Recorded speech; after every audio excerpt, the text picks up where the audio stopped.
Good evening, good morning, good afternoon, whatever is the time zone that you're watching. We are broadcasting live these lectures that we've been doing for a long time, but everybody got accustomed, I think, to the screen one way or another. So as we were saying since the beginning of this semester, it's a pleasure to be back in person. Victor, so you know, already mentioned this in our lecture, this is not hostility in the audience. This is it's not for your safety, but it's the regulation, is there mask or this? It also has become very therapeutic because you see your reflection all the time. So it's kind of a strange thing. It's like you're talking into a void. But since the title of your lecture is In a Strange House, so I think it fits. It is our pleasure to have Victor Jones speaking tonight. I know Victor for many, many years in formal and not so formal environments. I'm not going to elaborate on the second one.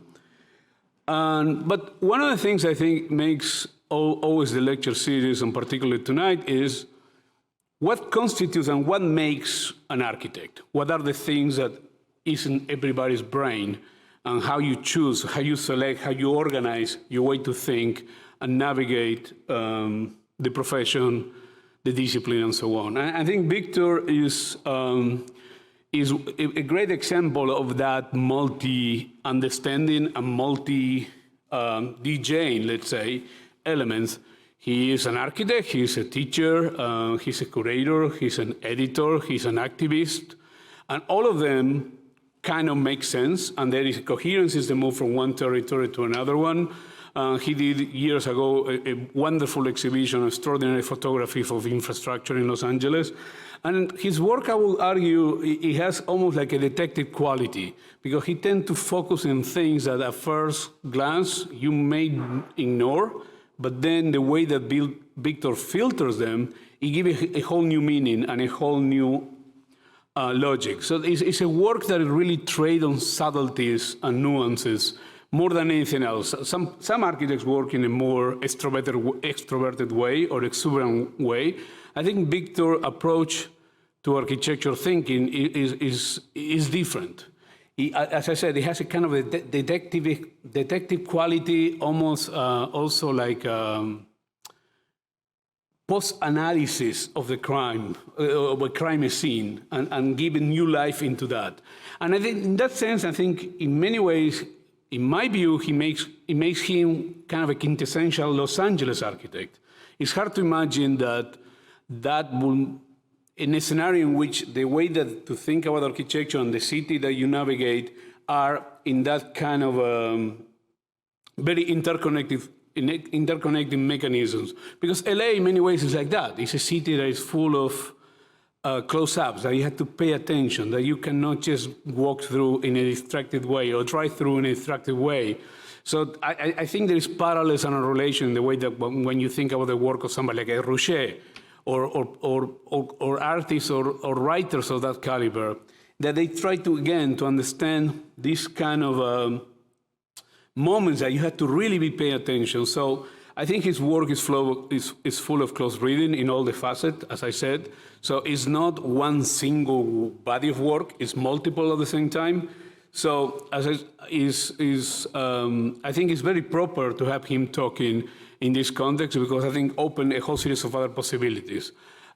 Before I conclude, I want to thank the NOMA S for co-sponsoring and being part of this lecture, and also to thank NOMA Southern California to be our partners in many of these events.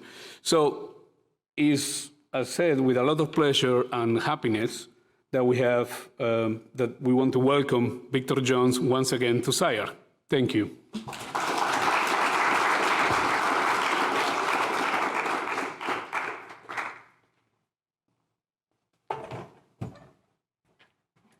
Thank you, Hernán, for such a gracious welcome, and also, most importantly, to the students who have the vision to make this evening possible. In 1980, when I was a student, I was the only person of color in that class. I was the only openly gay person in that class. And it is with profound gratitude that I find myself in a context with so many amazing thinkers and people who are pushing forward to a more equitable and more sustainable society. I also want to, most of all, point out SCI-Arc's incredible commitment to looking forward, which in many ways is in contradiction to this evening's lecture and this conversation, because so many of the things that are going to be presented are trying to come to terms with things that are, in fact, part of the past and part of a dirty and perhaps even would say ugly past. I'm going to start by basically giving a kind of framework of the conversation tonight. It begins with 5 relatively small projects, projects that are in many ways an opportunity for me to rethink my relationship with architecture and the profession, with my brothers and sisters who I have worked so closely with over my 40-year career in architecture. Many of them are here with me tonight, and both physically and online. And to really think about the kind of wave of turmoil and liberation that has occurred in the last 30 months. So many things have happened, from the anger and violence that was provoked by an election and by the vitriol and coming to terms with issues such as the Floyd murder and so many things that seem to be creeping up from our ugly history as a nation, and simultaneously being swept by absolute and utter surprise by a pandemic that has completely twisted our focus into somewhere else. This is the context we find ourselves in. This is the context that we are now seated in this auditorium this evening. I'd like to start by pointing out, so we will be looking at 5 projects that deal specifically with domesticity. We'll be looking at one of which is built and completed and since destroyed. We will also be looking at several projects that are in progress, some that date back almost 10 years, others that are most recent. One of the things that I would like to also contemplate this evening as we move closer to the question at hand, how does architecture interface with issues of race, politics, and perhaps even sexuality, is to contemplate how these civil unrests might fuel robust creative responses of reactions. And so I'd also like to maybe think about how those civil unrests are produced. There is obviously the physical and visceral reaction to the environment itself, as seen in Los Angeles in 1992. And then there is also the kind of tragic indifference that occurs in the wake of a disaster that is seen as perpetuated by natural occurrence. But as we begin to understand and question really what happened in New Orleans in 2005, we also know as a nation that if we want to do something, we could. And we will always find solutions for those problems that we deem necessary to find solutions for. One of the places that I have been able to go and to find refuge and to find a sense of force is to a family, a synthetic family, a family that is completely constructed by my imagination. A family that is not in the discipline of architecture, but in the practice of art and visual practice. And we're looking at here at people that, as Mira Henry would always tell me, the people that are at our table, the people that we care about the most. And so we're looking at 4 artists, 3 of which are from Los Angeles and practice in Los Angeles, but artists that have really dealt with the issue of expired commodity, of waste and refuse, whether it be Seti Barnett with her dealing with the unfortunate circumstances of her father being pegged as a terrorist because he was a member of the Black Panthers when he was just the driver of Angela Davis. And her as an artist coming to terms with the FBI file and trying to understand and make sense of how these destructive forces altered the course of her life and of her family. Or whether it's Mark Bradford as a hairdresser and a very tall gay Black man becoming a world prominent artist by peeling away layers of paper from a surface as an act of recovering or reinventing a new terminology, discovery of new meanings. And then, of course, there's Arthur Jaffa with his pistol-like creation, which in fact is only, too much to my surprise, a metal rail, steel pipe, blue fabric, and a couple of bags that have been shaped to create this, this figure that you're seeing on the wall at the bottom left. And of course, a friend in the making, a friend of Zoom, a friend that I met online, who I just met personally a week ago, Jonah Ireland, who is determined to uncover histories that have been ignored, overlooked, intentionally written out or erased from memory. Her photographs of Paul Williams not only brought new light to my understanding of this architect from the early 20th century, but it was her and our collaboration for writing an essay for Harvard Design Magazine that altered my understanding of what my role is in this world. As a person of color and as a gay man, it is important for me to come to terms with who I am and what I am in this house of architecture. And in that case, it is also important for me to begin to put aside the anger and frustration, to come to terms with the discrimination that I have incurred in the past and will continue to incur, and to find ways to build a brighter and more compelling future. And to this, I offer you, the next generation of architects. So much of that is contrary to much of the work that architects do, which is to project, to bring things from one's imagination and to have them manifest in the world, in the physical world. I see the work that we're going to look at tonight as more about works that are looking to those things that have been here for many years, often any word that you could describe to talk about things that are no longer have utility. And I think that this is the place that so much of the art, particularly the art that is created by people of color and by architects like myself, is the raw material for creation.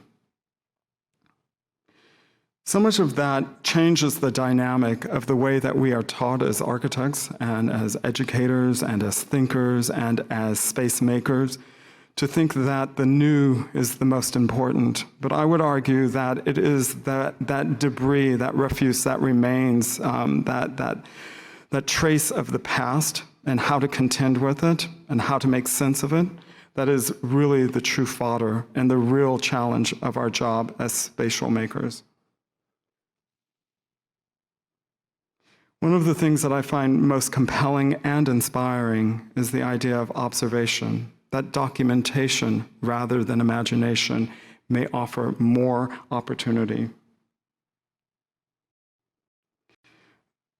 In that sense, this is, strangely enough, a student's project that I advised Andrew Davis in 2011, looking at his work and pondering it in the context of this conversation tonight, looking at the dog patch in South San Francisco proper and recording buildings that are most likely no longer there, that have been replaced by the machine of commerce and progress, and looking at them and understanding this act of documentation and observation as one of a creative act.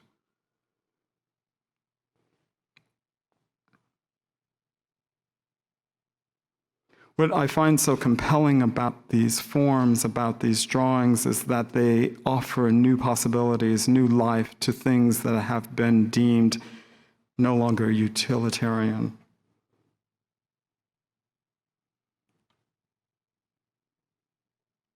Another source for this evening's lecture is the idea to explore politics, culture, race, and even sexuality, and how they might coalesce in the practice of architecture. Things that I would say that 10 years ago were absolutely nonsensical, and that many would be laughed off out of this room for even suggesting that these things could be possibly discussed in the context of creating or thinking about architecture.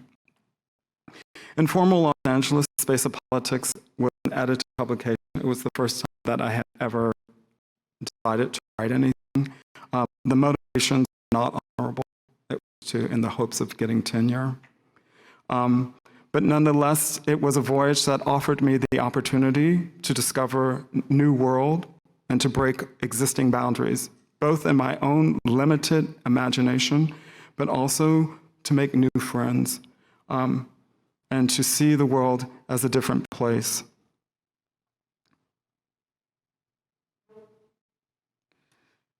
It immediately took me to South Los Angeles.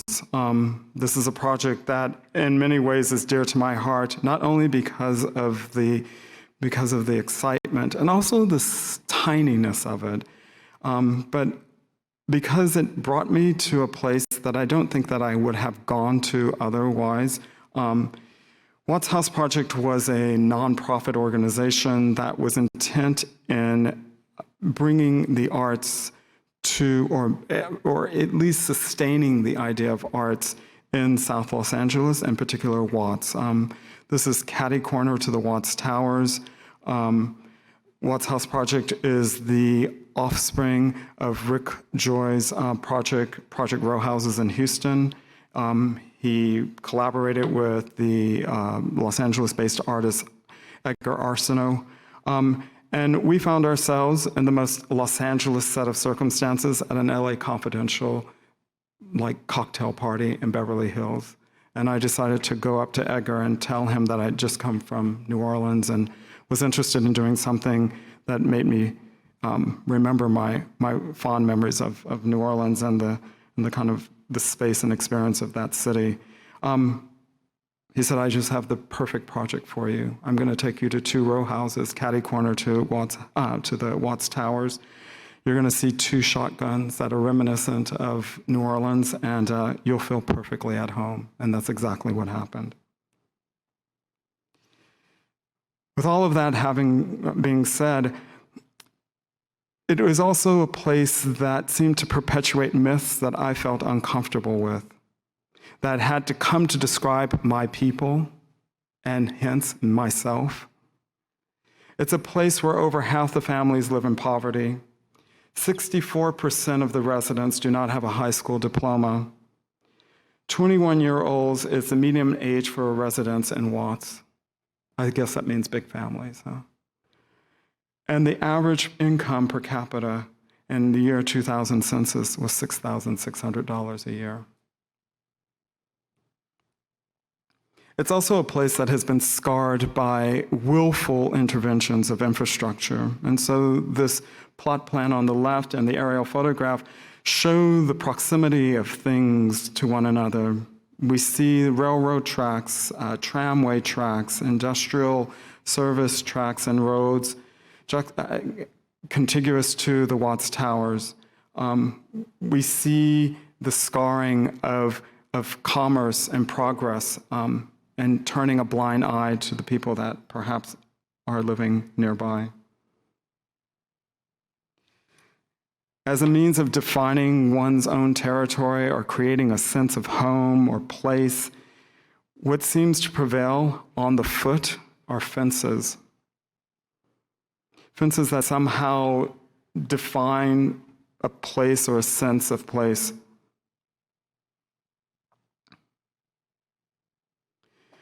It is with this project that we began in collaboration with Watts House Project and students from USC. School of Architecture, and the neighborhood as well, that we decided to use the fence and push the boundary from at the front of the site against the edges of the two shotgun houses that you see. So in this diagram, we see literally the design idea of freeing up the front yard that had become nothing more than a depositoire for dog poop. The idea was to enliven progressively and over time these two shotguns. While we were drawing these drawings and ideation, doing ideation representation to present to fundraisers and donors, Edgar Arsenault was busy luring all of the top foundations, art foundations in the country.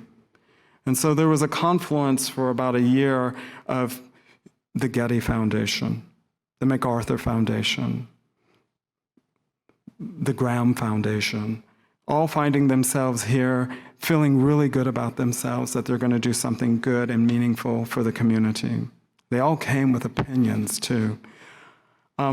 But what we discovered was that what was most important was to create this new nucleus of art, culture, and activity that would live contiguously and next to the Watts Arts Center and the Watts Towers themselves.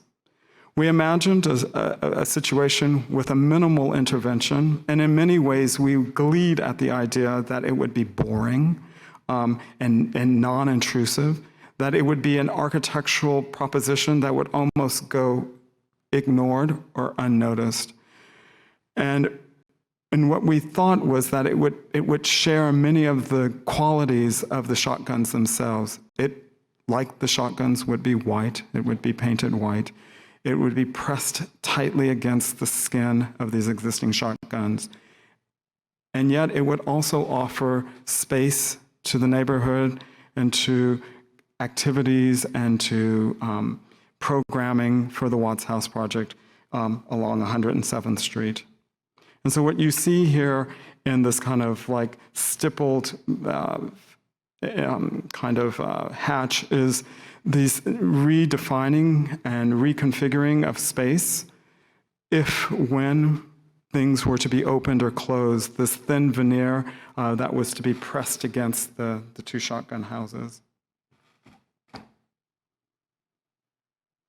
What would live in the front yard would become programming art spaces, spaces for the community which is now primarily Latino and not Black as it had traditionally been, to have quinceañeras, to celebrate wonderful parties for the season, family birthdays, and that those would be channeled by the opening and closing of this shutter or this fence that's pressed against the two houses.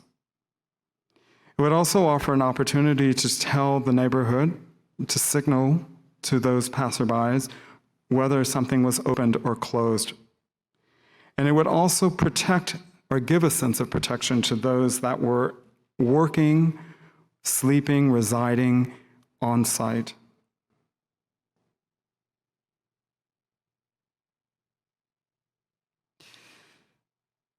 It is quite strange to be at this point in one's career and present a project that is seemingly so insignificant. But in the same breath, what is most atrocious and terrifying, and it should send shivers down everyone's spine when we look at this in the next slide, is this is what replaced our efforts 2 years after they were constructed. And I ask my brothers and sisters in architecture, if they had known this were going to be the consequence, would they have allowed this to happen? If the institutions responsible for educating the young, the new architects of tomorrow, the conversations that were being had in 2010 had included these things, would this had perhaps been avoided? Would this had been perhaps an opportunity for architecture to stake territory in a place that it had deemed unworthy of being architecturally intriguing. And what is so shameful is that what replaces it is the absolute antithesis of everything that we work for in this building and across the city. We're going to move 3,000 miles south and much more sultry part of this country to the Bywater in New Orleans, Louisiana. Tekrema Center for Arts and Craft is found Greer and her husband, Dr. Greer. I had met them one afternoon while teaching at Tulane University. It was a love affair at first sight. We talked about proposals and plans. We ruminated. We considered all kinds of possibilities. We dreamt. And what came of that was a proposal for them to ask us to design 5 artist residence houses for property that they had recently acquired in the Bywater. It's an interesting neighborhood because at first glance, being an Angelino, and first and foremost, being trained to be the most superficial being on the planet, I was aghast by the ugliness of the place. It's downtrodden. It is absolutely, for lack of a better description, a clusterfuck in terms of zoning. There are large freight ships that dock just under these railroad tracks in the plan on the left. As you can see, the railway system cuts without consideration through the fabric of the neighborhood, which was, up until the mid-20th century, a neighborhood of residents, and slowly became more industrialized as New Orleans became a more important destination and port for sending goods and services up the Mississippi.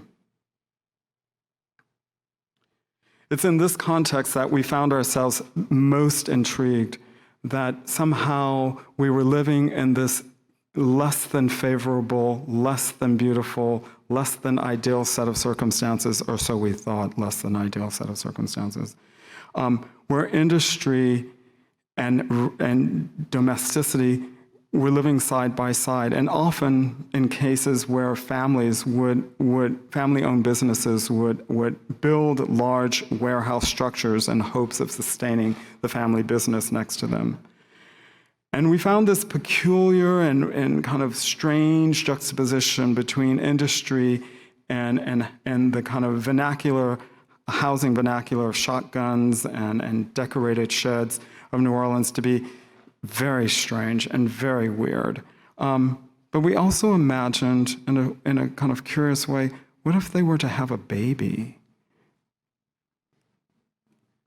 And so we started looking at all sorts of things as we pondered this idea of producing hybrids of industry with domesticity. We started looking at roof lines. We started looking at ideas of kind of how can we produce 5 when it's only likely that they'll only be able to afford the production of 1. So lessons learned from Watts House Project was that our ambition was to treat architecture as cultural infrastructure, to avoid the sorrowful outcome that had occurred on 107th Street. And so we imagined, how can we produce and have greater impact by producing a modulated system where one module could be reconfigured, recomposed into multiple new readings that offered opportunity.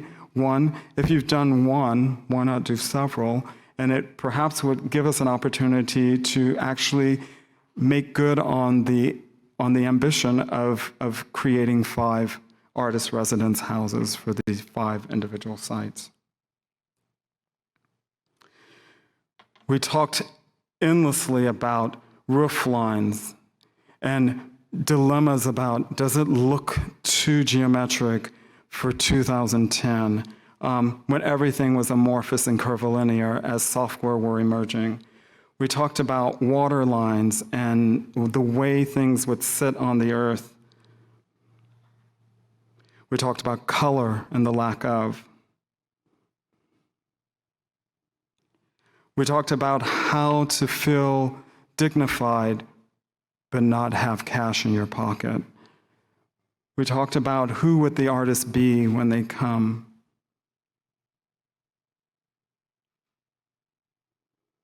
We imagined Nick Cave. We started looking at ways and materialities that could somehow speak to the context. And we came upon this idea that these structures would not be built of light wood frame timber, but that they would be constructed from recycled ship steel. We discovered that New Orleans not only has the greatest passage of cargo ships going up and down the Mississippi, but it is also second to India, the place where all ships go to die and are dismantled. And we thought perhaps that material could be the material of choice. And then one day, reading a technical manual from Japan, we discovered that the Japanese had discovered insulation paint with the ability to insulate a building through the thinnest layer of paint on it. And so these structures are yet, in one way, incredibly flimsy, but incredibly robust. They're also asking, what will our children look like when industry marries domesticity? There's questions about how one sits on the ground, how one lives, how to create warmth and comfort, but also provide for the kind of flexible space of a production space of an artist studio.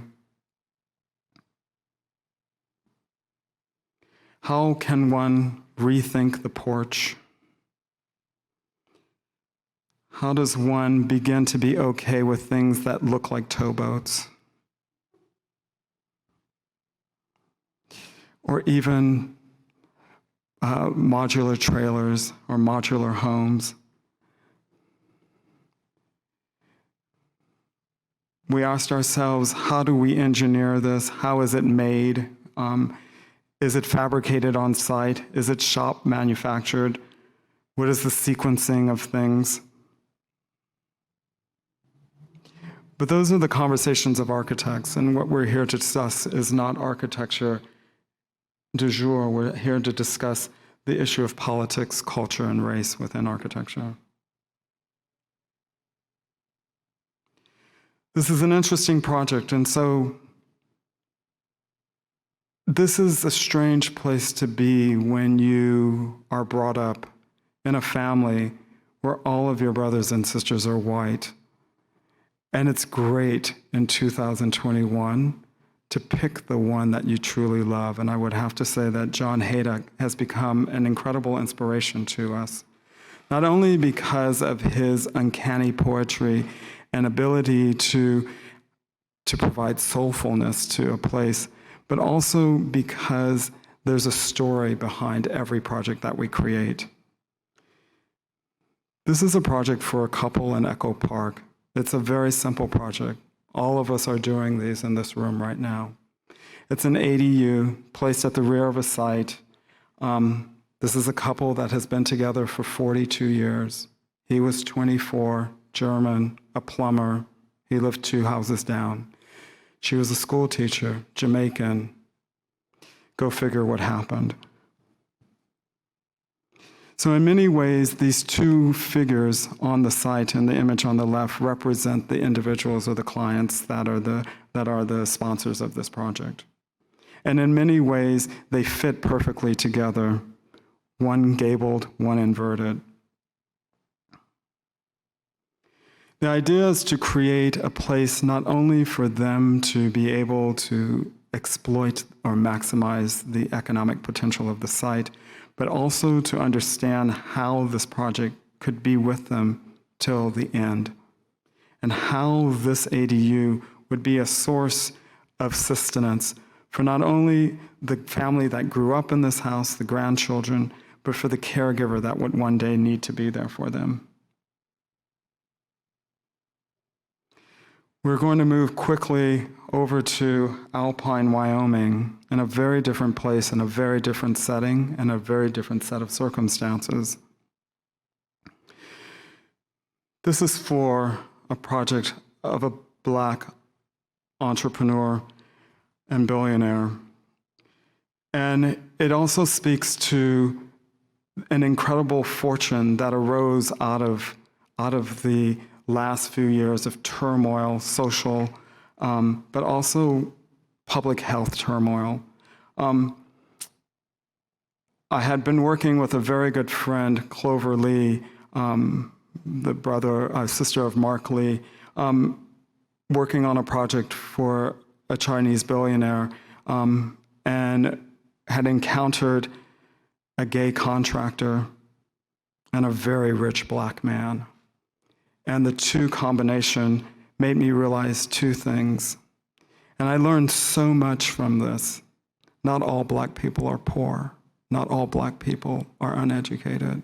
Not all Black people are not protected from the world or the evils of the world.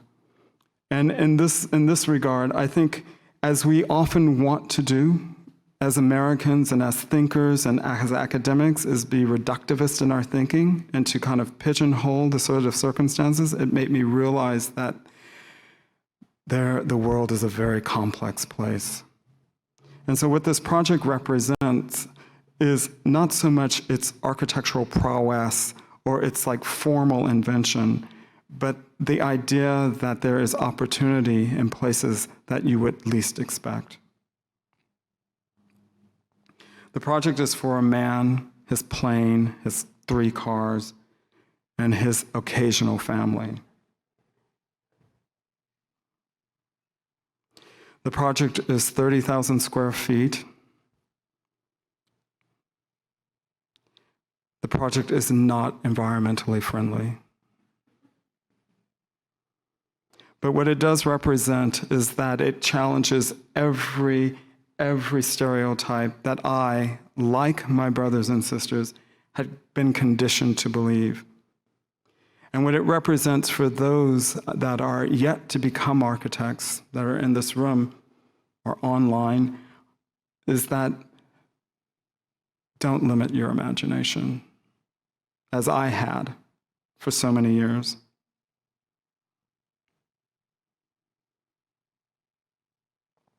We're going to end with a project which is perhaps the most liberating and perhaps maybe the most embarrassing. We're looking at the high desert in Joshua Tree. In the foreground is the Nora Purifoy Outdoor Museum. And for those of you who are not familiar with Nora Purifoy, he was a nice Black man from the South who had come to California to pursue his dream of becoming an artist, and had graduated from what is now CalArts at the age of 40, only to find himself in the crux in 1995 in the midst of one of the greatest and most revolutionary events, the Watts Rebellion in 1965. He had spent his life wishing to be an interior decorator, but quickly realized that he would have a hard time doing that. He tried his hand at being a window dresser at Bullock's, Wilshire. That didn't work out so well either. And finally, as a newly branded artist from CalArts, he set out to understand the healing qualities of art and created the arts at Watts Art Center in 1967. But tired and old, and in 1989 decided that there was a need to find a new place, a place where he could create and discover without interference, without noise, and to explore unjudged the opportunities or potentials of his imagination and his dreams. Being completely seduced by Nora Purifoy's story, and to understand that I, like he, have traveled a much similar path. perhaps less rocky, but nonetheless a similar path. My husband and I decided to purchase the land that is catty corner in the upper northwest of this photograph. One, it was cheap. Two, it offered an opportunity to begin, like Nora Purifoy, to explore the possibilities that architecture might offer without client, without constraints, without judgment, without critique, and to explore those things in this most liberating context. But it was also an opportunity to build, to create, and to sustain ideas that had begun in 1965 with Nora Purifoy founding the Watts Art Center. And we've decided to propose a series of artist residents that would offer artists of color the opportunity to create their own environment, to have the space of absolute liberty for them to explore their creative imagination. So that's what I leave you with. I appreciate it. Have a good evening. Thank you.